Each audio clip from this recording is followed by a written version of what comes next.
अब इसमें हम लोग आ रहे हैं modified net present value method में।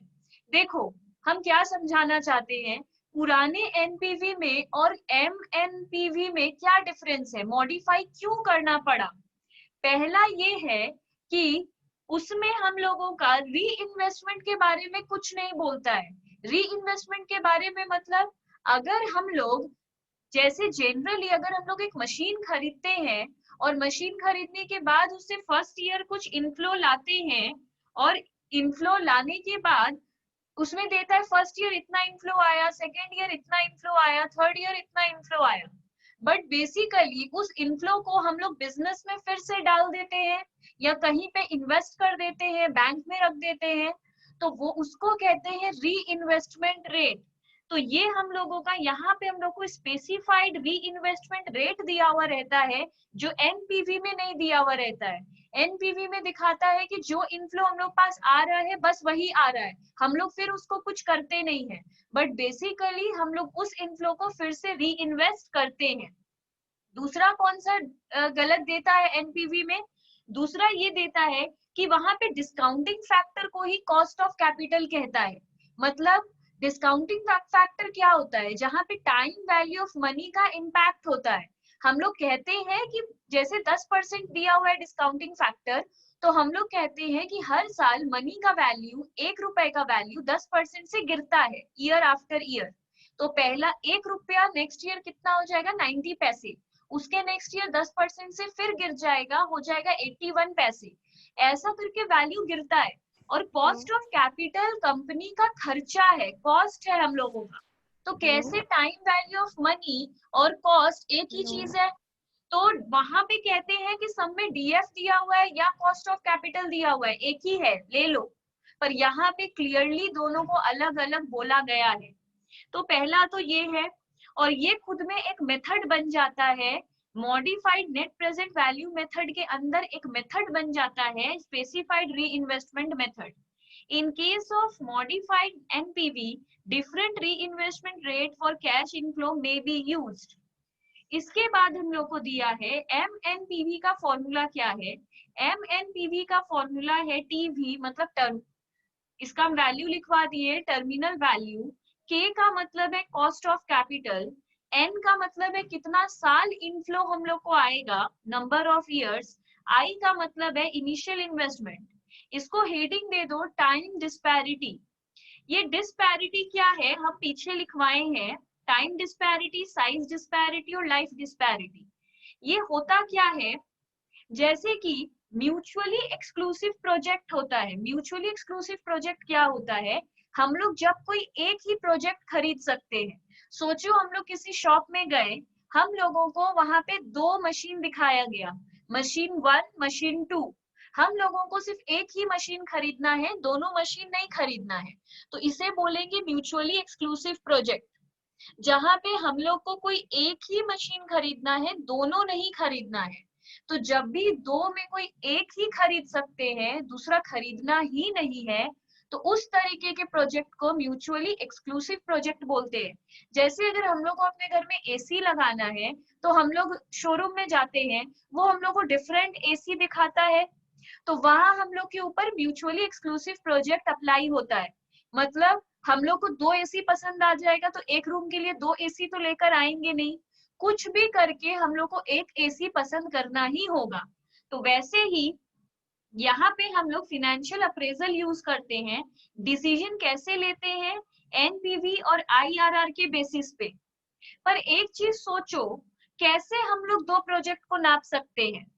कभी टाइम डिस्पैरिटी होता है, जैसे बोलता है कि इस मशीन का लाइफ 4 साल है, उस मशीन का लाइफ 5 साल है, पर 4 साल वाला आपको इनफ्लो ज्यादा देगा और 5 साल वाला आपको इनफ्लो थोड़ा कम देगा।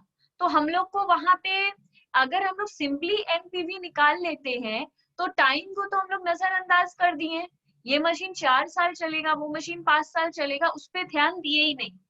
साइज तो एक एक करके हम सारा पढ़ाएंगे। अभी पहला पढ़े हैं टाइम डिस्पैरिटी।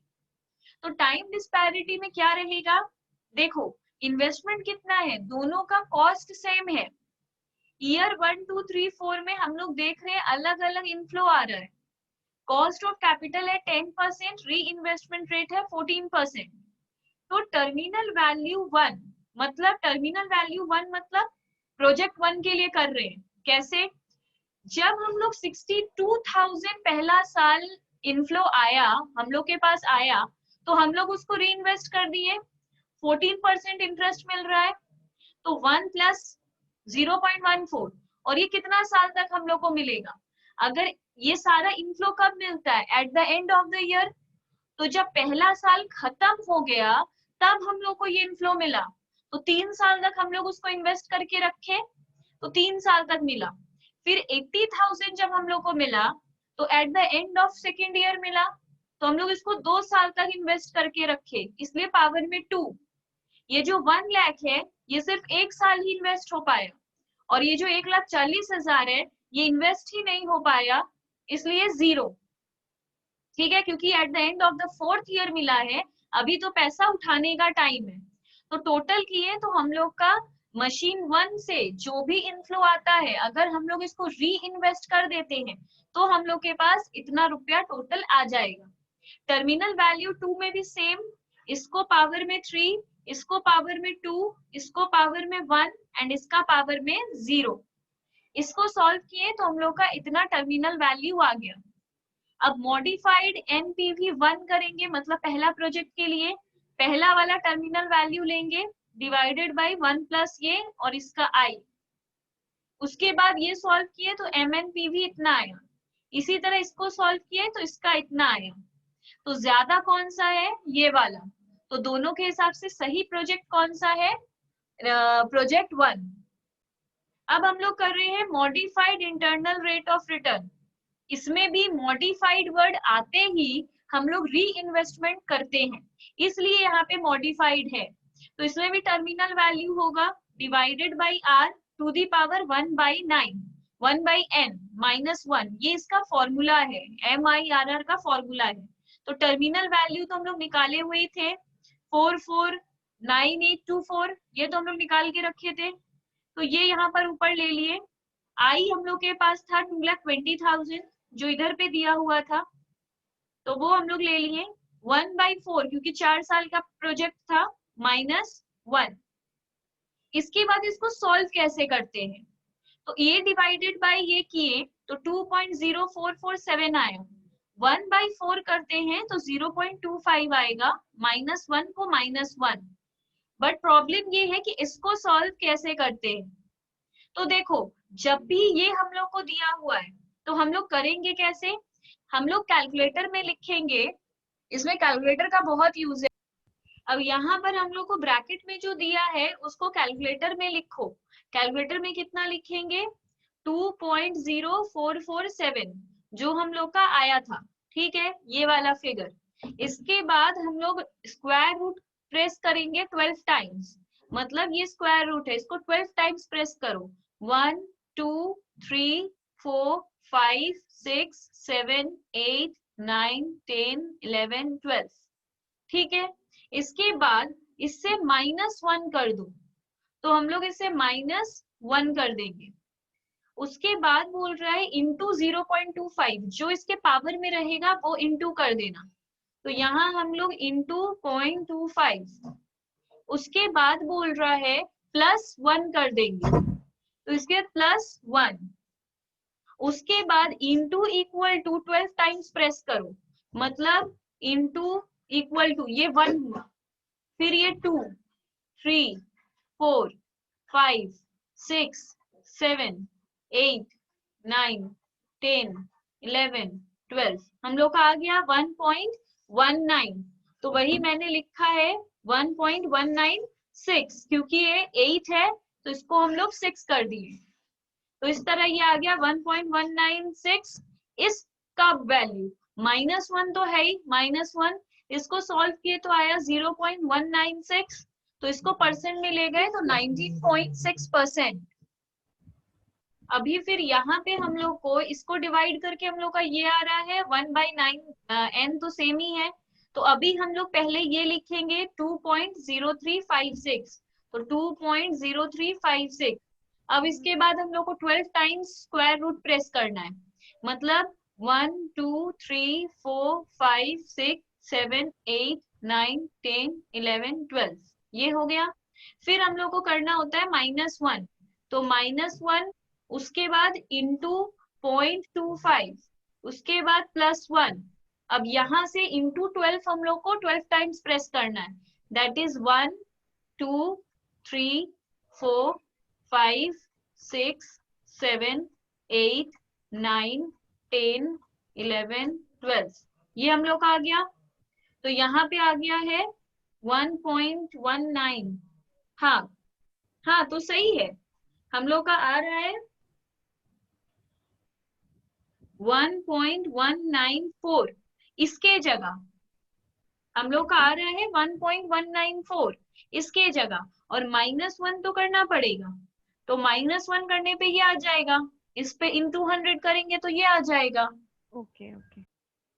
तो अगर हम लोग को बोलता है कि कौन सा प्रोजेक्ट प्रेफरेबल है MNPV और MIRR के हिसाब से, तो दोनों में ही हम लोग देखेंगे प्रोजेक्ट 1 प्रेफरेबल है, क्योंकि दोनों ही हायर है। यहाँ पे इन दोनों में तो ये हायर था ही, इन दोनों में भी हम लोग देखेंगे इसी का परसेंटेज ज्यादा है, इसी में रिटर्न हम लोग को ज्यादा मिल रहा है, तो अगेन हम लोग इसी में जाएंगे, मतलब प्रोजेक्ट 1 इज प्रेफरेबल। अब वही बात लिखा है जो हम समझा चुके हैं, तो अब इसको कर रहे हैं साइज डिस्पैरिटी से। और क्या डिफरेंस हो सकता है दो प्रोजेक्ट में? साइज का डिफरेंस हो सकता है। साइज का डिफरेंस मतलब एक सस्ता मशीन है और एक महंगा मशीन है। साइज का मतलब बड़े और छोटे से नहीं है, इनिशियल इन्वेस्टमेंट के साइज से यहाँ पे मतलब है। तो बोल रहा है कि कॉन्फ्लिक्ट में arise due to disparity in the size of initial investment. यहाँ पे किसका साइज अलग रहेगा? इनिशियल इन्वेस्टमेंट का साइज अलग रहेगा, जिसको हम लोग आउटले कहते हैं। सच कॉन्फ्लिक्ट में be resolve using incremental approach. ये एक्चुअली क्यों ये इनिशियल इन्वेस्टमेंट जब अलग होता है तो ये सॉल्व कैसे करेंगे? ये हम लोग इस अप्रोच से सॉल्व करेंगे। अगर टाइम में डिफरेंस रहता है तो री इन्वेस्टमेंट रेट से उसको सॉल्व करते हैं।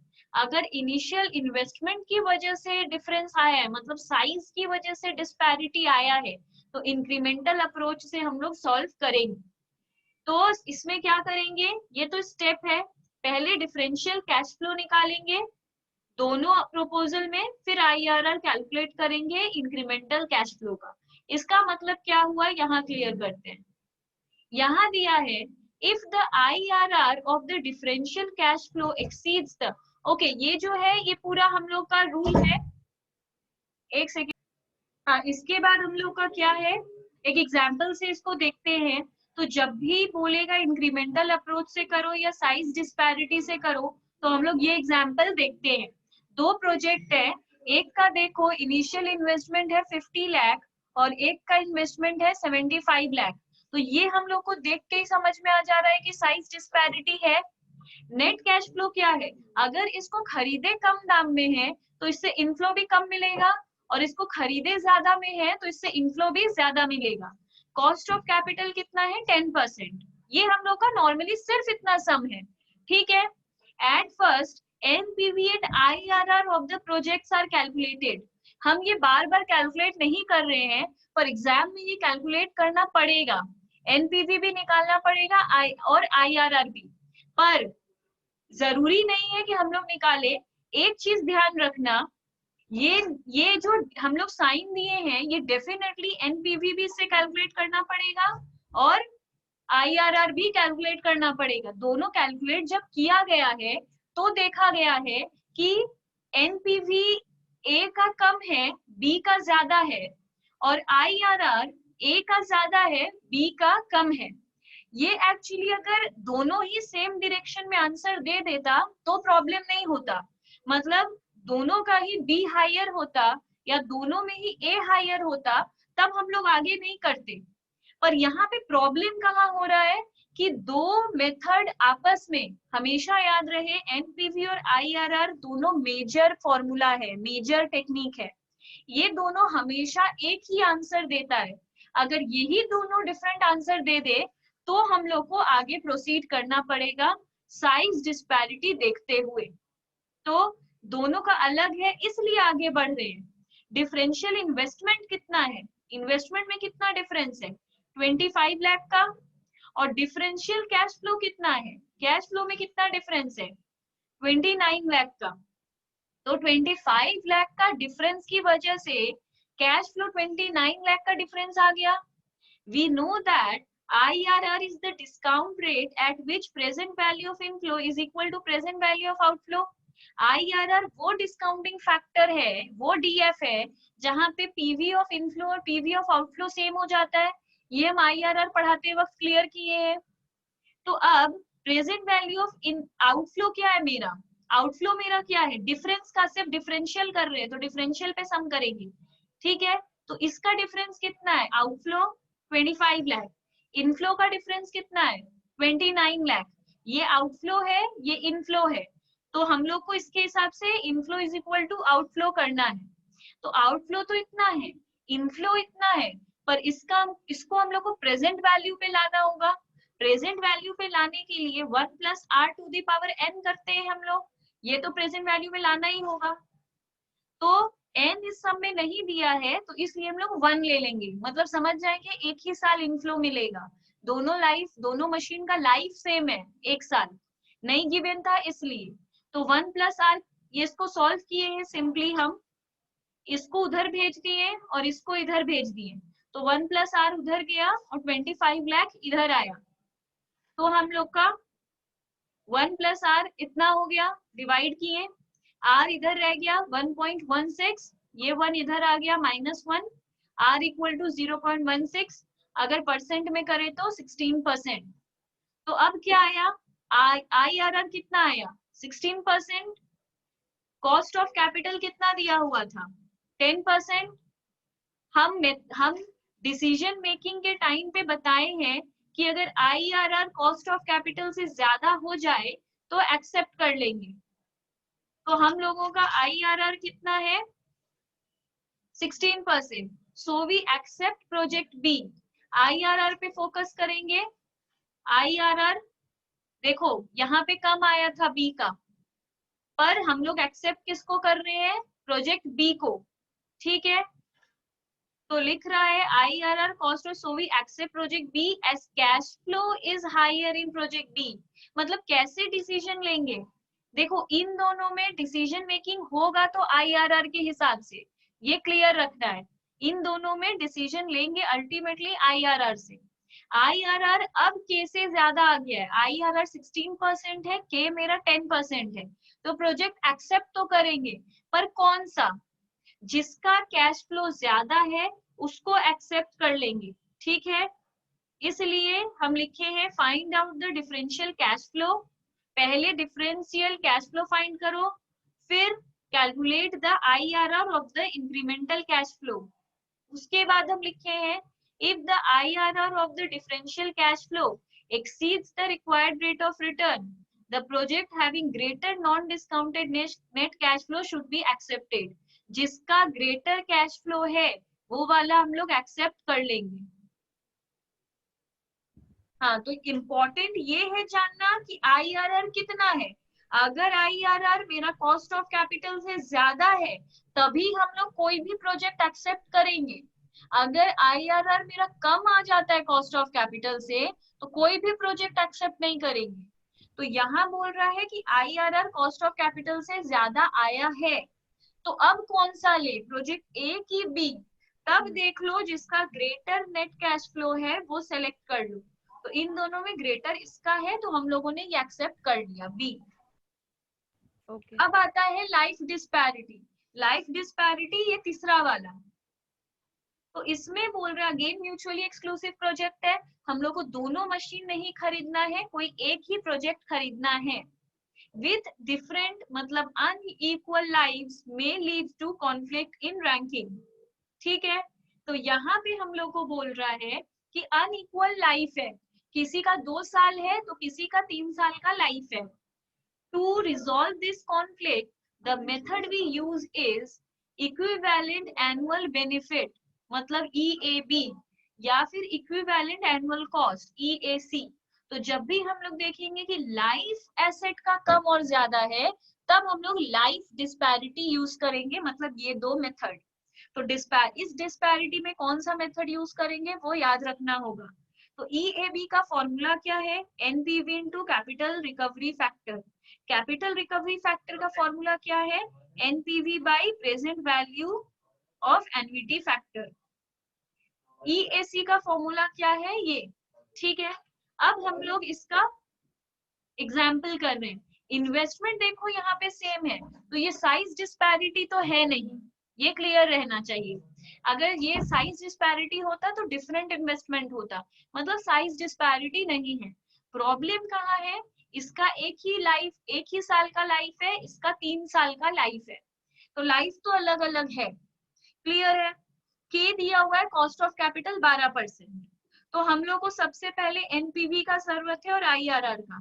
ये एग्जाम में गिवन नहीं रहेगा, अगर गिवन है तो गुड, अगर गिवन नहीं है तो अगेन हम लोग को फाइंड आउट करना पड़ेगा, ठीक है।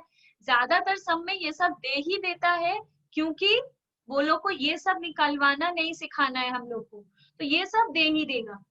From the above it is found that there is conflict in ranking of the project under NPV and IRR। Again क्या प्रॉब्लम हो रहा है, एनपीवी में ये हाइयर है और आईआरआर में ये हाइयर है, तो अगेन कॉन्फ्लिक्ट है डिसीजन में।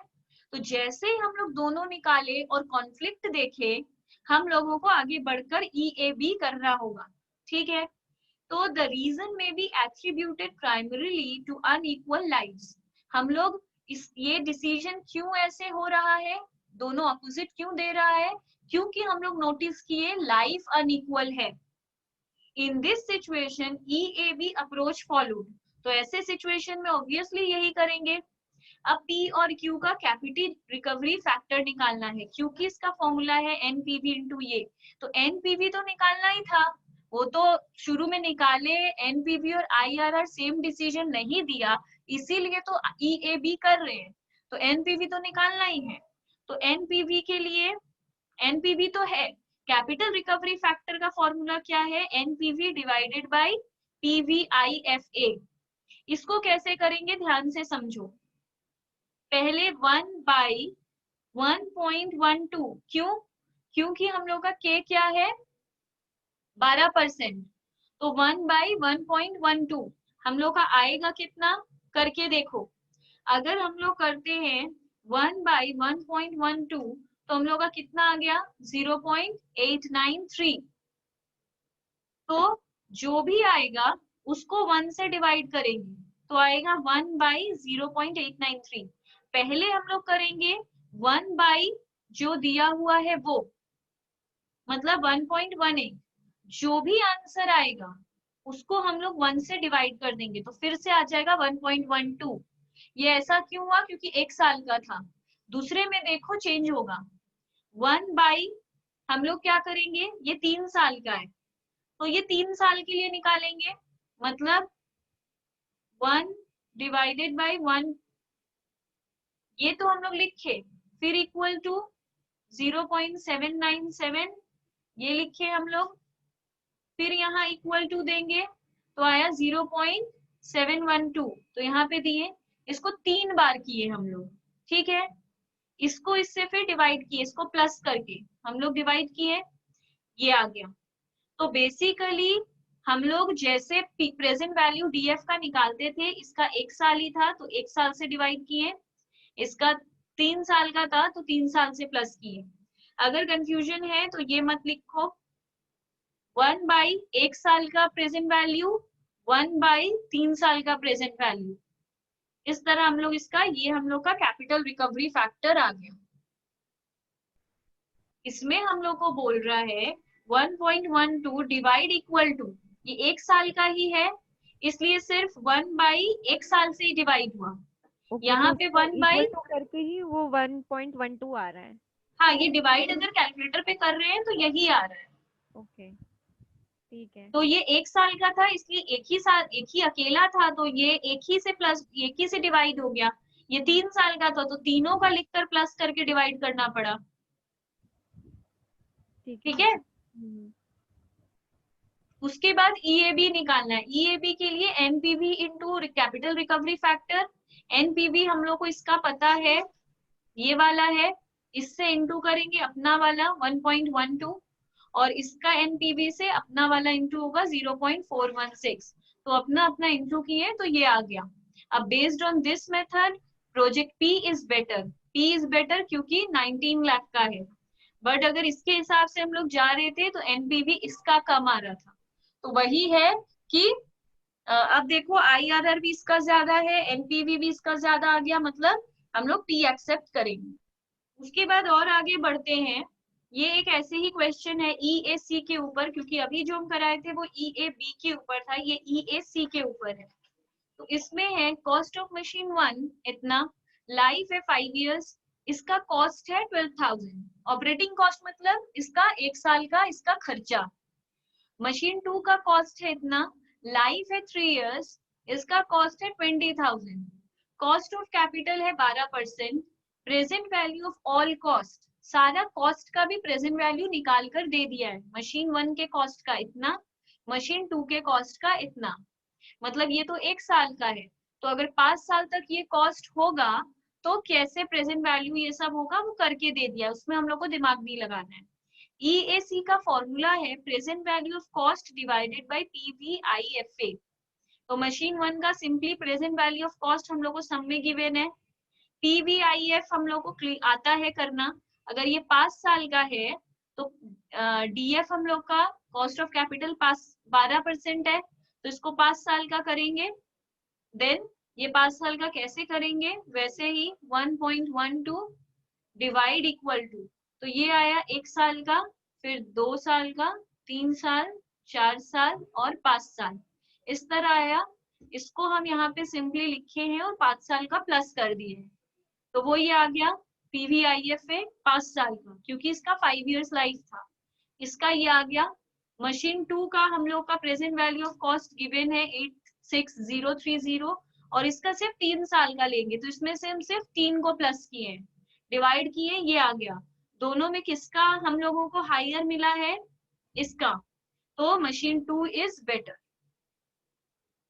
प्रैक्टिस करना पड़ेगा, वही है। अभी बोल रहा है एडजस्टेड नेट प्रेजेंट वैल्यू क्या होता है। तो ये एडजस्टेड एनपीवी का अब क्या जरूरत है, पुराना जो मॉडिफाइड एनपीवी कर रहे थे वो इसलिए कर रहे थे क्योंकि कुछ गलती था पुराने एनपीवी में। गलती क्या था हम लोग अच्छे से डिस्कस किए। यहाँ पे क्या है, it is the NPV calculated to reflect separately the advantage of financing the project through date.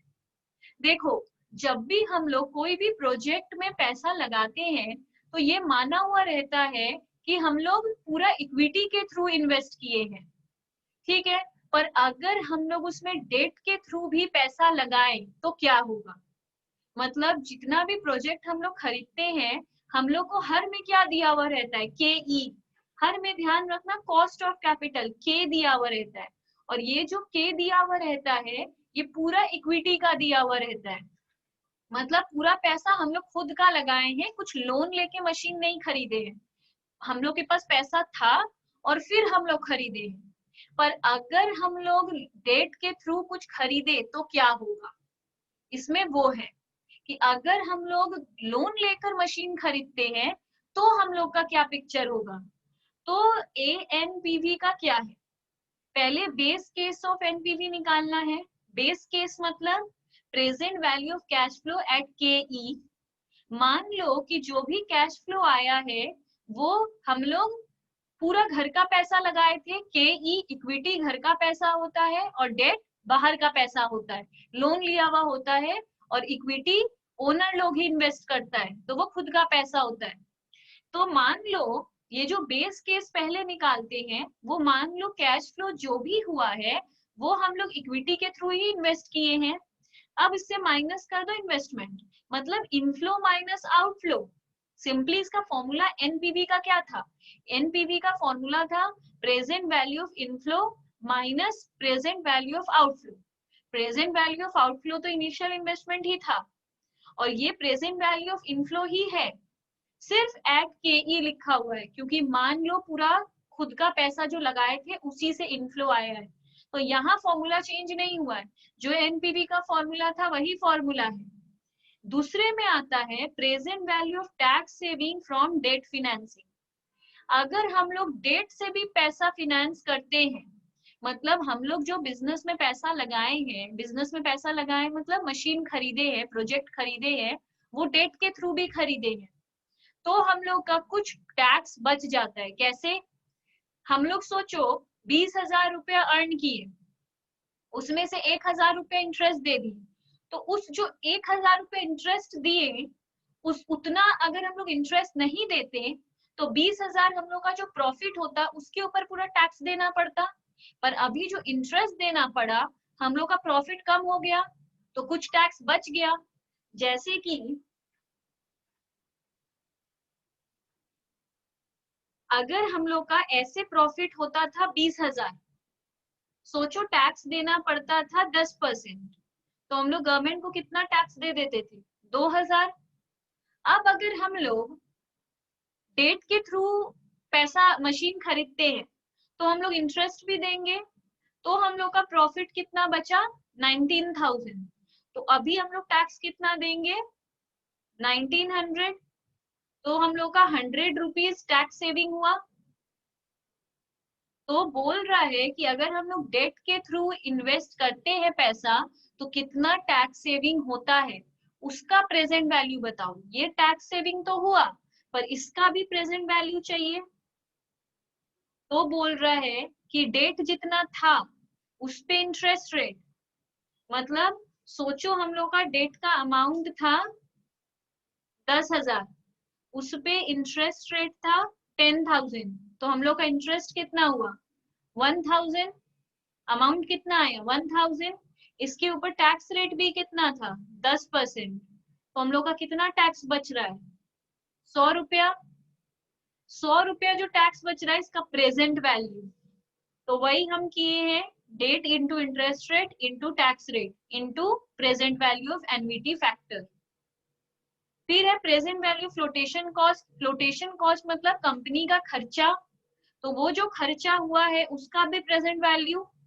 फिर आ जाएगा ANPV, मतलब इसका इनफ्लो और ये खर्चा, मतलब ये भी पैसा आ रहा है पर इक्विटी से इन्वेस्ट करने से, इसमें भी पैसा बच रहा है, टैक्स सेव हो रहा है, पर इससे पैसा जा रहा है, तो दोनों आ रहा है उसको प्लस करेंगे और कॉस्ट को माइनस कर देंगे। तो इस तरह हम लोग का ANPV आ जाएगा। इसके बाद एक एग्जाम्पल है, 26 लाख हम लोग इक्विटी से लाए हैं, डेट से हम लोग इन्वेस्ट किए 24 लाख, केई दिया है 15%, केडी दिया है 14%, फ्लोटेशन कॉस्ट एट इक्विटी है 5%, एनुअल कैश इनफ्लो है 10 lakh for 8 years, tax rate है 40%।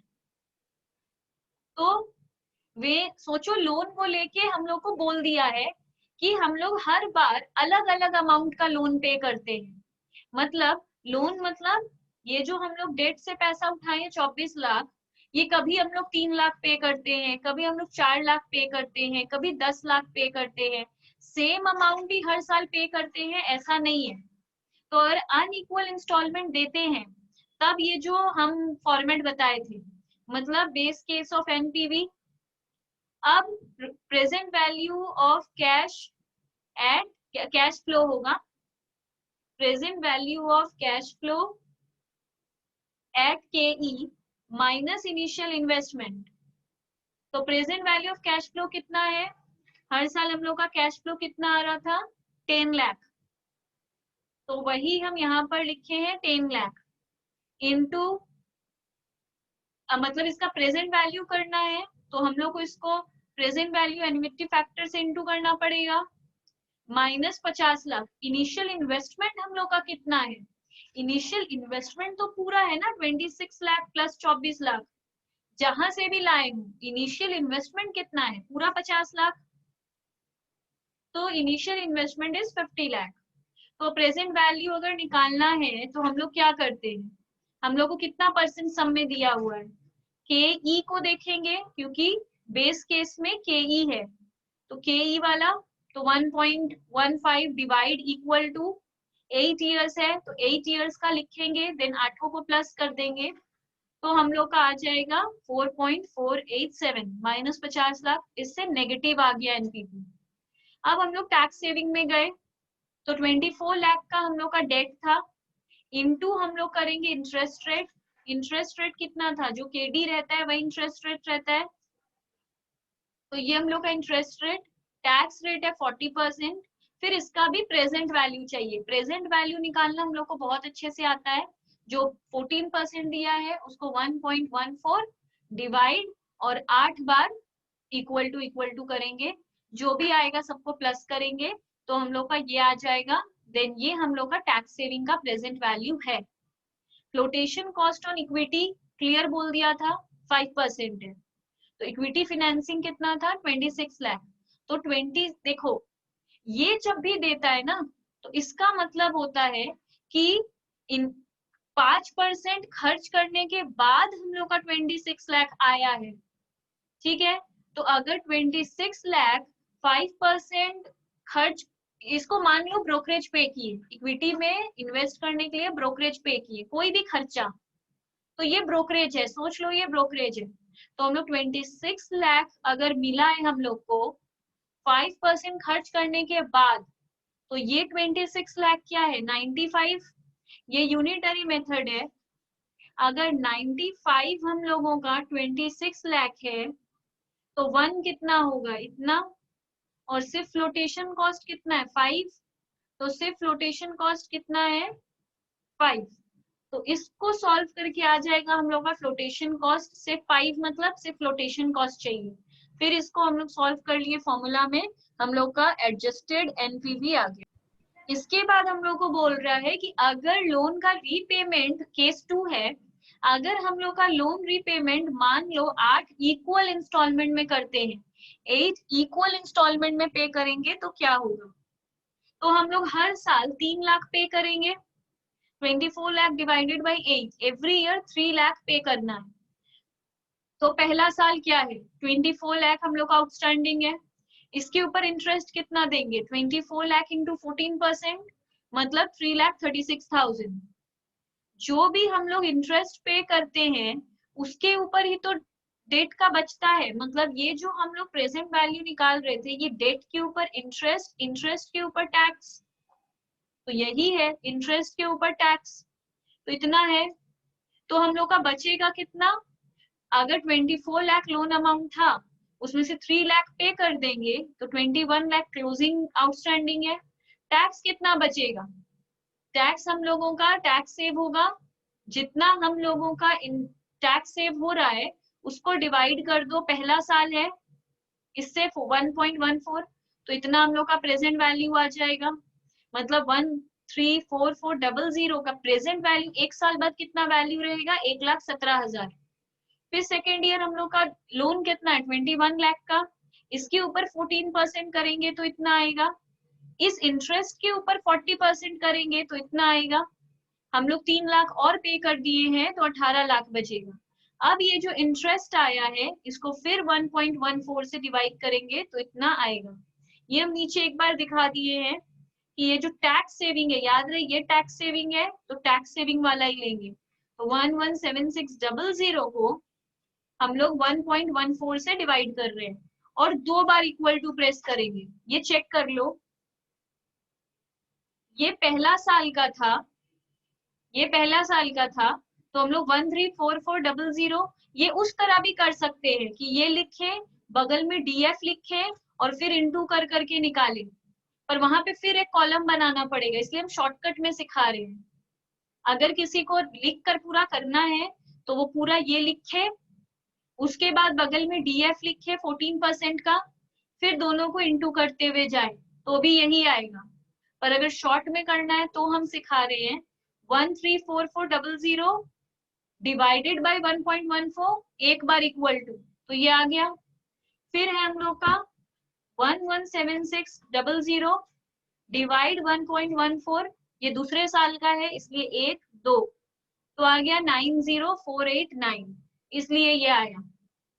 तीसरे साल का एक बार चेक कर लो 1,00800, तो 1,00800 डिवाइड 1.14, तीसरे साल का इसलिए 3 बार इक्वल टू 1 2 3, तो आ गया 68037, 68037। इस तरह सारा कर दिए तो ये हम लोग का present value of tax saving आ गया।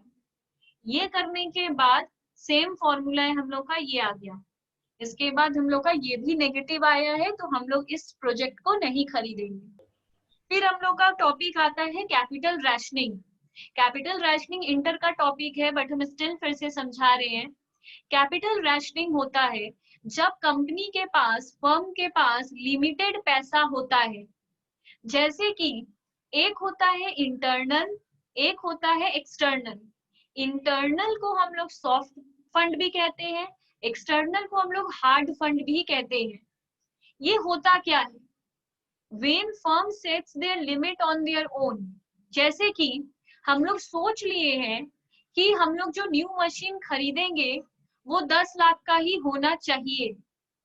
तो सोचो, अगर हम लोग सोच लिए हैं कि हम लोग बस पैसा है, पर फिर भी हम लोग बोले जो न्यू मशीन होगा वो 10 लाख से ज्यादा का कोई कीमत पे उस पे इन्वेस्ट नहीं करेंगे, तो वहां हम लोग क्या कर रहे हैं? रैशनिंग क्रिएट कर रहे हैं, मतलब लिमिट।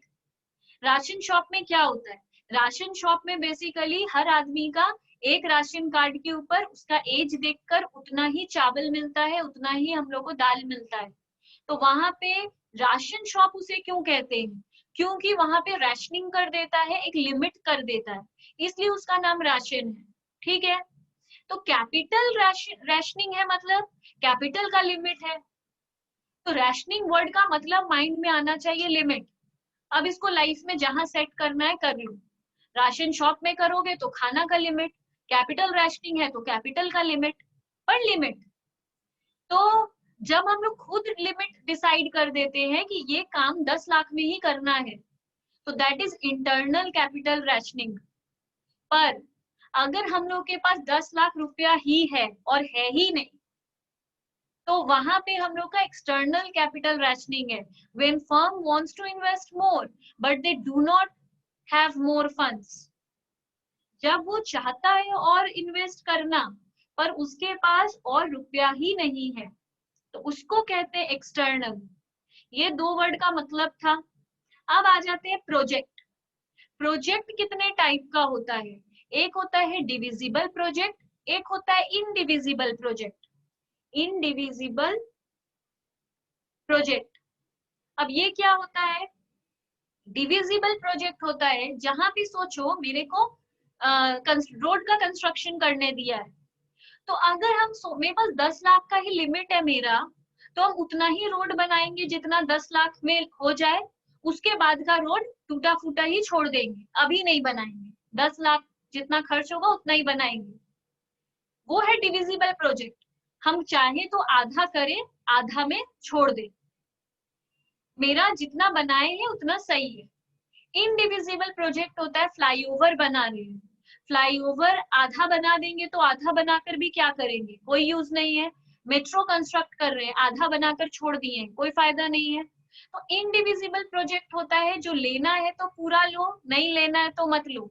आधा अगर ले लेते हैं तो आधा भी यूजलेस ही है। पर डिविजिबल प्रोजेक्ट में अगर आधा करते हैं तो आधा भी काम का चीज है, आधा भी यूज होगा।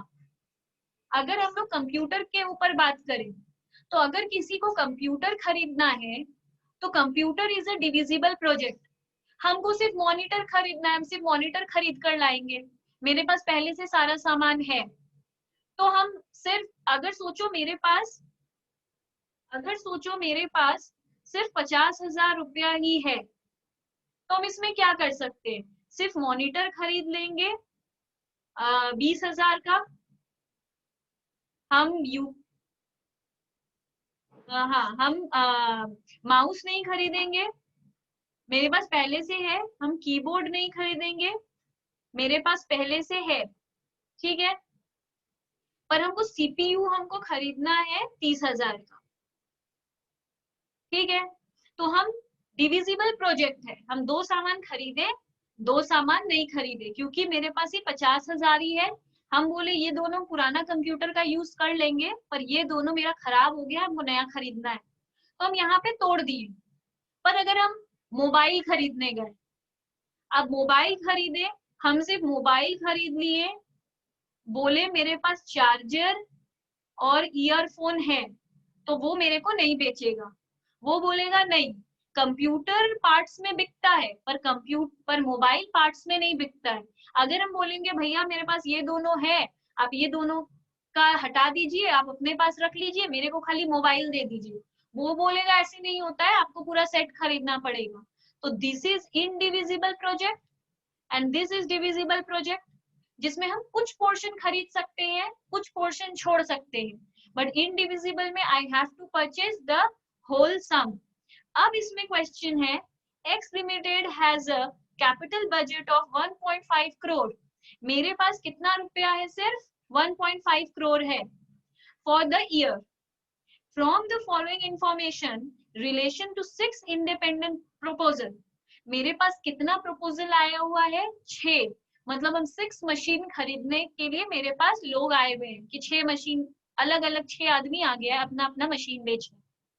सेलेक्ट द प्रोजेक्ट इफ, अब हम कौन से आदमी से खरीदे, कौन सा आदमी से नहीं खरीदे, ये मेरे को डिसाइड करना है।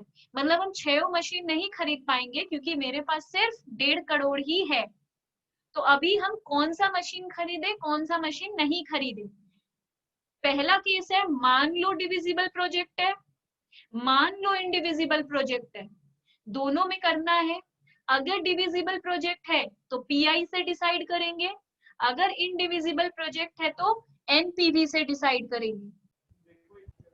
अब यहाँ पे तुमको कैसे दिया है प्रपोजल, हम लोग के पास कितना प्रपोजल है, हम लोग के पास टोटल 6 प्रपोजल है। तो प्रपोजल का नाम है A B C D E F, हम लोग के पास टोटल 6 प्रपोजल है। और अगर हम लोग इसमें इन्वेस्ट करेंगे तो इसका कॉस्ट कितना दिया हुआ है, अगर हम लोग ए में इन्वेस्ट करना चाहते हैं तो इसका है 70 लाख, इसका 25 लाख, ये कॉस्ट ऑफ द प्रोजेक्ट है, इसका है 50 लाख, 20 लाख, 55 लाख, 75 लाख। अब हम लोग को क्या निकालना पड़ेगा, अब देखो पहले हम लोग मान रहे हैं कि हम लोग डिविजिबल कर रहे हैं ये वाला, क्योंकि हम लोग पहले ए रोमन 1 कर रहे हैं, ठीक है। तो मान लो ये हम लोग कर रहे हैं डिविजिबल प्रोजेक्ट,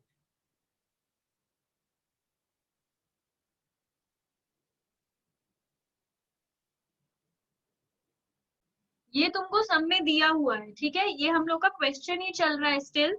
उतना लिखने के बाद एनपीवी भी सब में ही दे दिया है, ये हम लोग निकाले नहीं है, ये दे दिया है, दैट इज 30 लाख, क्योंकि एनपीवी निकालने के लिए इनफ्लो चाहिए था और इसमें इनफ्लो दिया नहीं है, इसलिए एनपीवी ये लोग ही दे दिया है, दैट इज 30 लाख, 16 लाख, 20 लाख, 10 लाख, 45 लाख और -25 लाख, इसका नेगेटिव में आया है एनपीवी, ठीक है। अब सोचो प्रोजेक्ट डिविजिबल है हम लोग का, ठीक है, इसको यहाँ नहीं लिखकर हम लोग नीचे लिखते हैं सॉल्यूशन में, रोमन 1 हम लोग कर रहे हैं डिविजिबल प्रोजेक्ट, ठीक है। पर हम क्लियरली बोले डिविजिबल प्रोजेक्ट का डिसीजन पीआई के बेसिस पे होता है, एनपीवी के बेसिस पे नहीं। तो हम लोगों को एनपीवी का कोई काम नहीं है, हम लोग को पीआई चाहिए, ठीक है। तो अब हम लोग को पीआई खुद निकालना पड़ेगा क्योंकि सम में पीआई दिया नहीं है। तो स्टार्ट कैसे करेंगे एग्जाम में, प्रपोजल लिखेंगे, प्रपोजल तो हम लोग का A B C D E F है, फिर इन्वेस्टमेंट भी लिख लेंगे,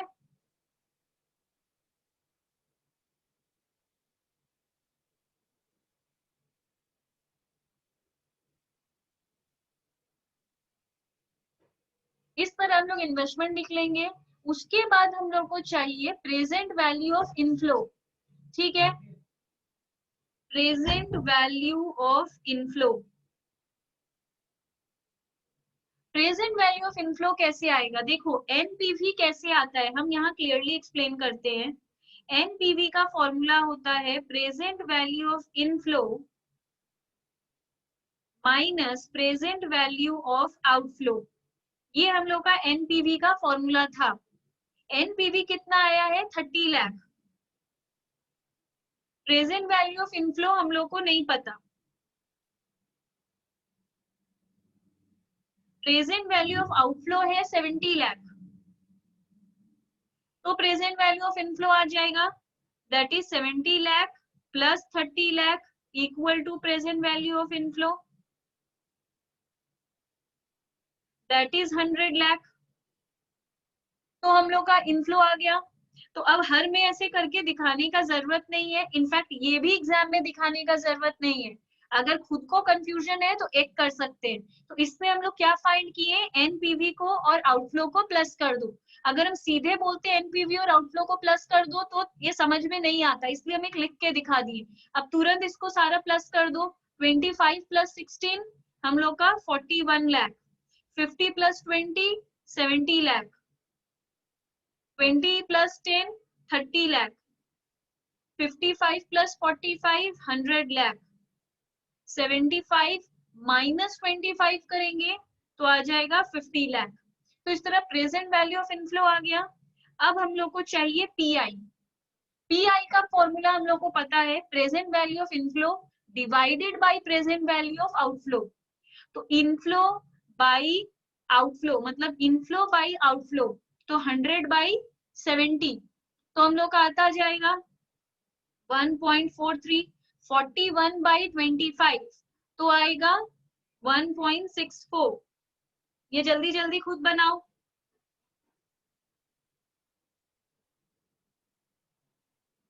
70 by 50 that is 1.4, 30 by 20 1.5, 100 by 55 1.82,